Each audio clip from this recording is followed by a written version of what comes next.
Bakit nadismayado yung mga DDS? Kasi tinayaan ni Baste yung credibility niya.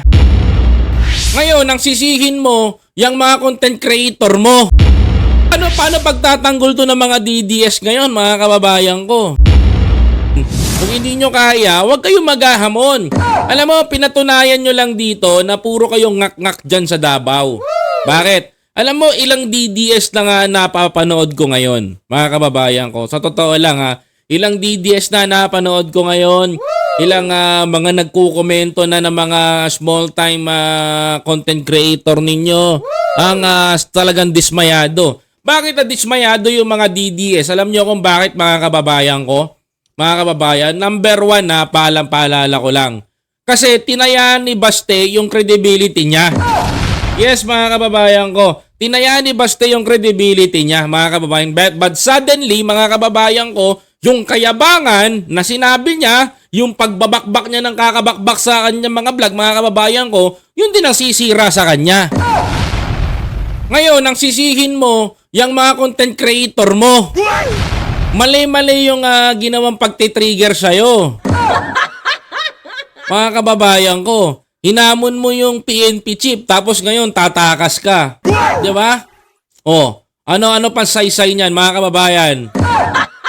Paano pagtatanggol to ng mga DDS ngayon, mga kababayan ko? Di ba? Paano pagtatanggol to ng mga DDS ngayon kung ganyan na nangyayari? O yan o, headline ngayon o, busted. Biyaheng Singapore na. Di ba, mga kapatid?